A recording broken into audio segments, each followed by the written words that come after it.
going on, everybody? This is James Grandmaster Facts Boys, and you're here for another episode of the Facts Project. Today, special guest, repeat guest, Damien Becton. Few of Farbetween. Yeah, man. Thank you for having me on for like the 8th time. I appreciate you, man. At this point, look, I feel like it's only right. For if anybody doesn't know your story, of course, the first time we got to talk was basically about the comic behind me, Worlds Away. Yeah. 1, 2, 3. Of course, you just released a trade not too long ago, maybe like a month or so ago. Yeah. Fulfilled immediately, which was great. It showed you how much people love that storyline. Yeah, man. And I'm just thankful that people dig it. Like, just people are actually supporting me. That's always, I've always wanted to write and do stuff like that. So people actually reading it and wanting to read the stuff that I write, it's just like, it's honestly just a dream come true, man. But thank you for supporting me, because like the first time we did this, it was like a long time ago. I didn't move to, Yeah, it was a whole different background, bro. yeah, we done moved, but like I was still teaching. I don't teach anymore. I'm an administrator now. So Wait, I thought assistant principal was in your yeah, future. yeah. So Yes. that's what I do now. So Look at that. See, that but was a man of discipline. trying to make it out here, dog. Yeah. So of course, when the first few times we talked about Worlds Away, and of course it was a sci-fi fantasy action comic, and then you took us not saying in a 180 degree, but you took us into a whole nother realm with your supernatural crime comic, Center Mm-hmm. Takes All. And I gotta tell you, the reception that I got about that particular comic, because of this, like the vignettes that you had in there, those two storylines that kind of like Yeah. basically like pulsated. Like I had a lot of people asking me about the interest of that particular comic. Yeah. And Center Takes All, like I'm still getting art back from Sunando, he's great, man. He actually, he's doing currently, he's Mhm. doing Center Takes All, and he's so talented that like Stranger Things, like the literal Stranger Things people, like he's drawing a book for Stranger Things for Dark Horse. So he's Oh, doing both of those back to back, or he's like flip flopping in between. And I give a lot of credit to him, because when I asked him to collaborate with me, he was just all on board, and he has the vision for like these dark images. I'm actually gonna update the Kickstarter soon and just give him a new page, like a terrifying page. So hopefully when you guys see that, you'll see more of the vision that we had. mm. Now, see, you never know who you actually like add on to your projects, which is Yeah. something that I find to be very revealing about the world of indie comics. You never know, like whether it's your work or somebody else's work, if somebody just gets snatched up into like a major IP, and then it becomes like a big thing. Yeah. And I think that's kind of the goal for all of us, right? Yeah, Like right. we're all doing our little stuff.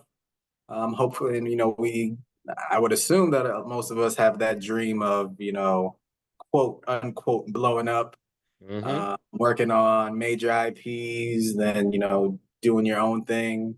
But that's the fun part about it, just waiting for that opportunity. Hopefully I'll be in Sunando's shoes one day. But that doesn't Or that doesn't mean that I'm not having fun now, because I definitely am. definitely. And look, to bring it up, I mean, this brand new campaign, and I believe I remember the first time that we talked because I had to go through old interviews. Um, of basically a genre that you wanted to dive into um, Hmm. outside of sci-fi. But then I had to pull back because you've actually dove into the fantasy realm, epic fantasy before in the past. Your first project, Imaginary, Hmm.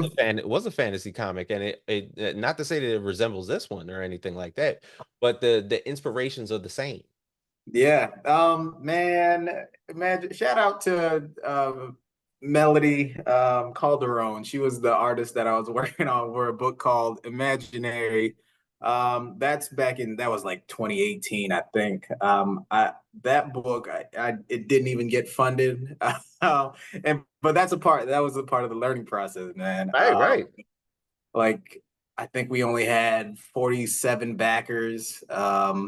And I didn't, well, still, I don't claim to know that I know everything about, kickstarting and campaigning and marketing. But back then I just asked Melody to be the artist, and she accepted, and we got a couple pages, and I just threw it on Kickstarter without Yep. trying to promote it or anything, and then we got a few backers. But Imaginary, yes, that's it wasn't successful. The campaign wasn't successful, but it's still in the back of my mind. That's definitely something that I want to revisit. But like you said, a lot of the inspirations that I had for Imaginary are the same for the Few of Farbetween, or we can just call it Farbetween. Hmm. One of the major inspirations is my favorite video game series, or one of my favorite video game series is Final Fantasy. It's Right. those dragons and swords and magic and things like that, and that's just what I grew up playing. And shout out to my brother because he kind of got me into it. But that's a huge inspiration. That and I don't know if you've ever watched Avatar: The Last Airbender, Yeah. but that's a huge inspiration for Far Between as well. And it was fun trying to build my own world like they were able to build their own world. Hey. All right. So when we're talking about the main character, Uh-huh. her name is Jedayah. You have a history, of course, of naming your main characters after your students. Yes. So who was Um, Jedayah? What class was she in? Shout out to Jayada. Jayada. I guess I tell a lot of people that, huh? I'm glad you. Thank you Uh-huh. for remembering that. But Jayada was a student. I think she's going to college now. I haven't talked to her since. She was a my second year teaching. Great kid. Great kid. She was smart. She knew she was smart. She was Hmm. cocky. She was confident. And she had a very unique name too. So Jayada is such a unique name. I've never heard that before I met her. I haven't heard it since.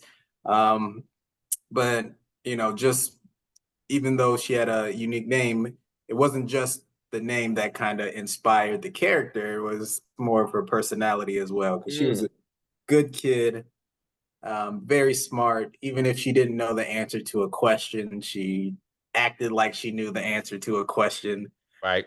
and she would say the answer confidently. And that's how Jayada is in Far Between. Far Between is a magical world is invaded by a relentless evil robot horde.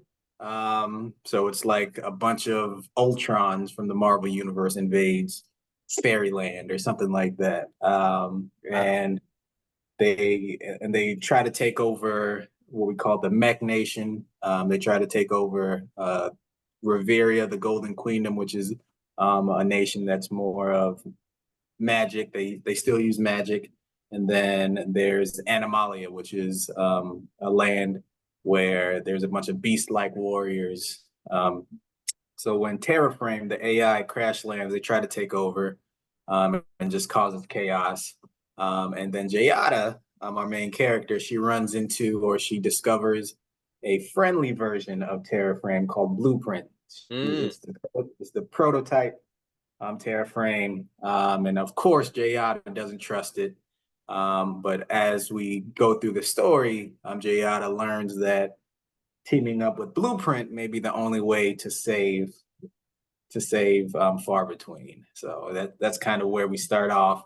And if we're lucky enough to keep telling this story, we can branch off and find different places to explore, and it's fun to think about. Yeah, I like the concept of where you're basically putting together magic versus tech. Yeah, Almost yeah, like it's literally Dr. Doom versus Tony Stark. That's yeah. that's kind of like where we're at. But yet, because it's a fantasy world, you tend to dive into a little bit of world building. hmm Yeah, there's when people ask me about it, they ask me like, do you have like a big plan, and I do have a big plan in the back of my head, but so far I didn't want to get too far ahead of myself. So when I came up with the outline, it was just one story arc so far. Again, if we're lucky enough, if people like the story, then we'll go across the continent or across the oceans of far between. Mm, Uh, but we start off the main story of the first arc, maybe 4 or 5 issues, will be on what we call the Great Lands continent, and that's divided into the Mech Nation, which were a group of people who did have magic, but then they're currently transitioning, and they transition from magic to tech-based scientific advancements and things like that. mm, So you'll see more of those things in the Mech Nation. And they came from Reveria, the Golden Queendom, which is where they still use magic. They rely on magic. Not everyone can use magic, but they still use it. And then the third part of that continent is Animalia, which is the beast-like warriors who still use they use magic as well, but they rely mostly on their animal instincts. right.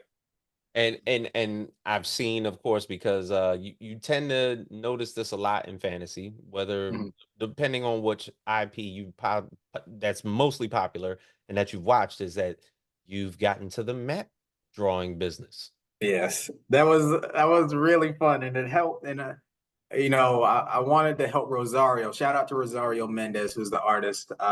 She was asking me a lot of questions and about the world that we wanted to build, and I'm like, and I told her, like, I want your input too, Rosario. And she was great. She showed me a bunch of different designs. But then when I presented her with the map that I made, there's this, I forgot what the online application is. When I gave her the map and showed her how these worlds or these nations connect, how they're divided, how there's what we call the forever tree, which we'll be able to explore in Animalia. Mm, There, like, it helped her imagine the world that I pictured in my head, and from that, we're kind of putting things together. We're building the world together. But that map, making the map was fun. I looked at a lot of world maps from from the Final Fantasy franchise, and yeah. it was really fun being able to figure out different lore, try to come up with a history. Why would the Meg Nation travel from this part of the continent to this part of the continent? How were they able to go from there to there? Hmm. And it was just fun to come up with it. And it's constantly changing too, dog. It's like I'll write down notes, I'll type down notes, and then I'll come up with something I think is cooler, or Rosario might come with an idea and say, "What if we did this?" And I'm like, "Yeah, yeah, that's dope. Let's go for it." Word. So it's fun. It's really really fun. Yeah, you've actually created this continent and built this world that is pretty much enamored in the history of existential conflict. So much Hmm. so that the main character Jedayah is disabled in some sort of sense because she has a metal arm Yeah. in one of her fiercest battles. So, like, I'm sure the pain and suffering from past conflicts and I guess the difference that she's having with the differences that she's having with Blueprint because of Mhm. the successor, are rubbing her the wrong way. Probably the reason why she doesn't trust him in the beginning. Yeah, and that's absolutely right. If you haven't seen if you're listening and you haven't seen the preview of Far Between, Giada has like a rusty metal arm, and it's probably her most significant feature. But James, you're absolutely right. Like, the idea is that she lost her arm very, very young. And it's because of these conflicts with Terroframe, the AI robot. It's because it stems from the conflict from the Mech Nation and all these things that happened when she was younger. Mm, And it's kind of ironic that we'll learn later on that the arm that she was able to attach to her, that she's able to use, it comes from one of the Terraframe robots, even though she lost it from one mm, of those things. And it's that constant reminder that these robots are this AI robot is there to kill, kill, kill. So when she meets Blueprint, it kind of it puts her in a different mindset, or it forces her to put herself in a different mindset because Blueprint is all about saving people. It's all Mhm. about, hey, we got to stop this thing, and you're the only one who can get me there. But obviously, Jedayah, who has all this baggage, has all these memories and Mhm. grief from these robots. She's not down with that. Mm. Now, is there one particular creator for Terraframe? There, see, that's part of it as well. And I don't want to give too. I guess I can do it. That's a few issues, maybe an arc or two down the line. But one of the inspirations that I have is Final Fantasy. And if you never played Final Fantasy, one of Mhm. the things that a big feature of Final Fantasy is summoners. So summoners are they're able to summon different monsters, deities, gods or goddesses, and things like that. And Far Mhm. Between, call them deities. And I guess it's kind of a spoiler, but I'll be lucky to get to that issue in the future. Yeah. We're gonna learn that um, far be- on Far Between, there was somebody on Far Between who actually summoned Terroframe, and it might Uh, be, but that's way, way down the line. Hopefully, in a few years, if we're able to make it that far, you guys will right. forget I even forget this spoiler that I All right. that I gave y'all. So I'm of course looking at Jayada's character as pretty much her whole summary is built around grief. And that's Mhm. usually what happens in war. But little do we know, I mean, we're only going to understand her story. Is there going to be another side of this to where she gets to understand that there's grief on the other side as well from the battle Yeah, that we fought? yeah. And that's again, there's different characters that will introduce that she'll have disagreements with, that she won't see eye to eye with. And actually, next issue, if we're lucky enough to make issue 2, we're gonna get introduced to a character named Boldy, which Mhm. is a disgraced knight who she bumps heads with, and they're on opposite ends, but they both want the same. They have the same goal, and we get to see each other's. They get to have a disagreement about each other's grief, and uh, I don't want to spoil too much, but yes, to answer your Yeah. question, James, yes. Got you. All right. So now you also pulled up the fact that outside of Final Fantasy, some of the inspiration for this was basically a few indie comics that, and even some particular IPs. Win, Middle West, Black Cloak, Isola, Mhm. Bone. What were you able to pull from each of those singular storylines in order to throw into this one? Yeah, that's a great question. One of the things that I asked Rosario to take a look at was how all of their worlds in Wind, in Bone, how their world was, the artist had a very distinct look, a very unique look. So I really wanted the book to feel like a real fantastical world. Right. Um, so story wise, there's different elements that might overlap. But I really, for the inspiration was, this is a fantasy world that has its own lore, that has its own history. Wind did this, and this. There's so many different things that happen in this and Middle West. Hmm. But also Avatar: The Last Airbender was a huge one too. Right. There is a rich history, and there's down thousands of years in the past. There was Avatar this, Avatar that, Avatar that. But overall, it was very simple as well. These four nations, they used to be in peace together, but then the Fire Nation attacked. Right. So there's this rich history, but at the end of the day, it's a very simple. They condensed it into something simple, but something engaging, and that's what I wanted to do. There is these different people on Far Between, but this one thing, Terroframe, this evil robot AI horde, comes down, and now we all have a common enemy, something Right. that ties everything together. Now, even because of the Mech Nation's actions, that kind of brought the Animalia Kingdom and the Golden Queendom together, are they particularly allies, or was it just a one-time thing? So there has been conflicts in the past, and when it happens, there's been tension between the three nations. So when Terraframe uh, comes down, the evil robot AI horde, the idea is that they're all unsure of what's going on. Is this the Mech Nation? Is this Reveria? Is this Animalia? Hmm. So from there, they were just ready to go. They were ready to fight. They were ready to defend themselves. And then Terraframe just messes everything up. And then we do get a little bit of a time jump, and everybody is still trying to rebuild, Right. trying to figure everything out. At the same time, they're still on constant alert of more Terraframe pods, Terraframe bots trying to take over. Mm. So there's constant tension going on between them, their and the surrounding nations. Now, with the Golden Queendom, did you create your own Dora Milaje?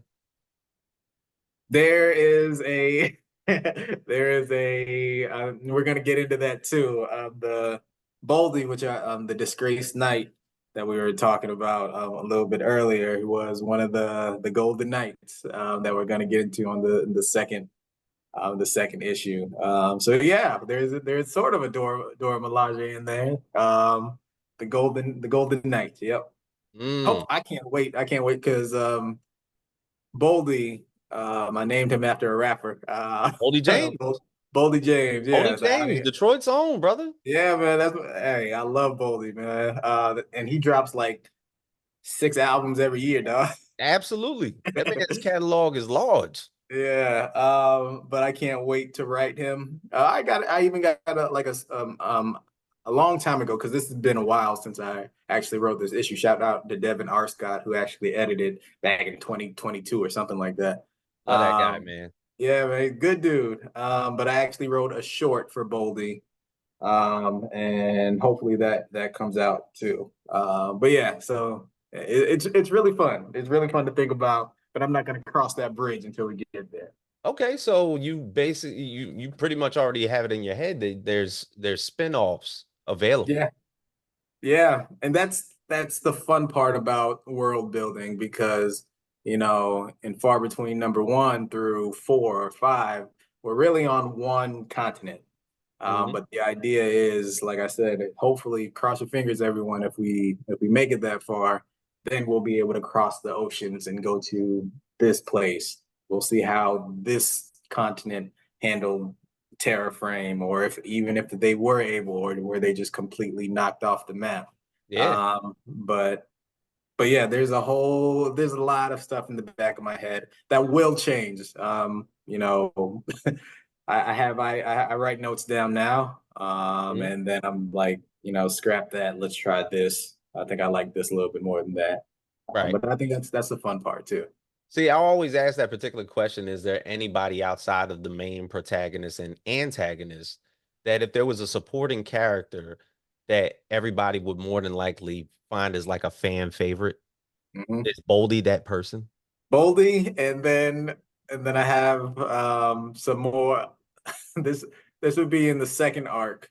There definitely Boldy because I'm a huge fan of this disgraced knight who wants nothing more to just be in the good graces of whoever he wants to be in the good graces of again. And then we have a brother. A brother is either going to be a brother and sister duo or a brother brother duo, that we're going to be introduced to as well. That I'm really excited about. Mm, okay. So, I noticed just recently because I do follow your Substack, and it allows me to get a few information, a little bit of information, of course, not only about the comics that you're making, but yet the comics Uh-huh. that are yet to come.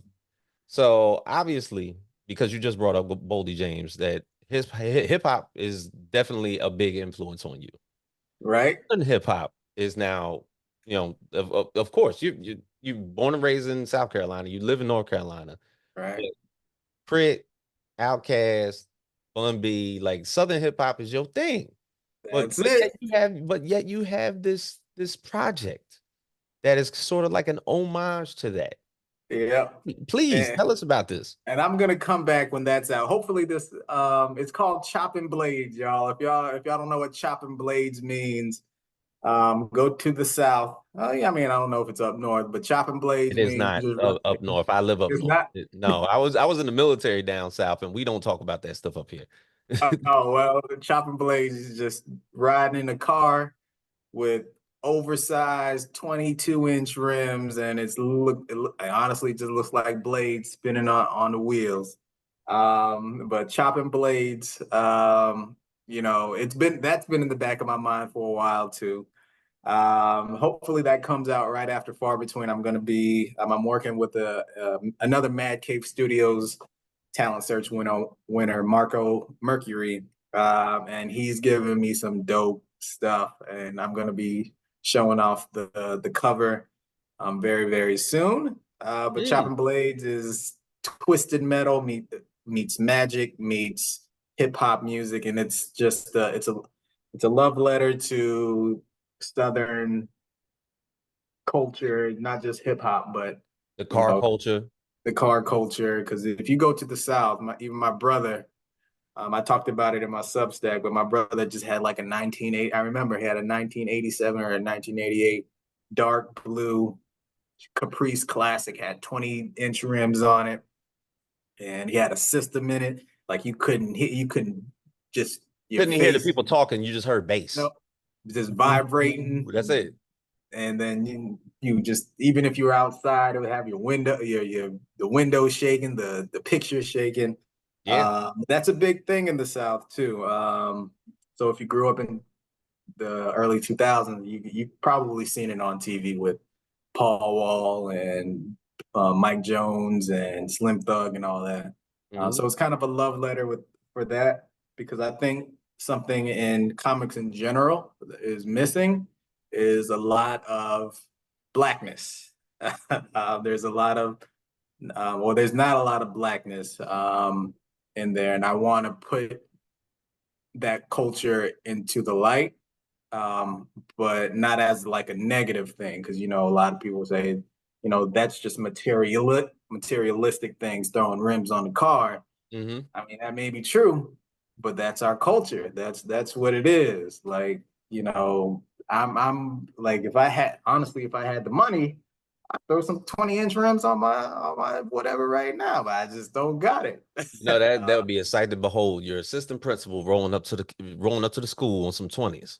Man, but I don't think, um, you know, I don't think that's necessarily a bad thing too. There's a Nas song called Ultra Black. Hmm. If you've never heard Ultra Black, that's really um, my another inspiration for wanting to put out books like Chopping Blades. One of the lines he says in there is, "My pants poster sag." Like, why is sagging your pants a bad thing? That's what we do. It's not meant to be disrespectful, but that's just what it is. So when I do put out Chopping Blades, it's like, hey, these people exist, this culture exists, Yeah. and I want to put a fantasy spin on it. I want to put It's not a a subculture of about 10 people. It's a whole region of folks, state to it's a state. yep, from South Carolina all the way to Texas, man. That whole southern thing. It really is. But yeah, I'll talk more about Oh chopping yeah. blades when we get We're gonna there. talk about that. But that's something that honestly, James, I expedited it. I was like, man, this is dope. Let's get this out as soon as possible. Because I was gonna do another Worlds Away after Far Between, Hmm. but I said, let's do Chopping Blade and see if it gets picked up, if or people like it. So It definitely uh, drew my attention. I was just scrolling about to read about few and far between, and then all of a sudden I'm like, okay. yeah.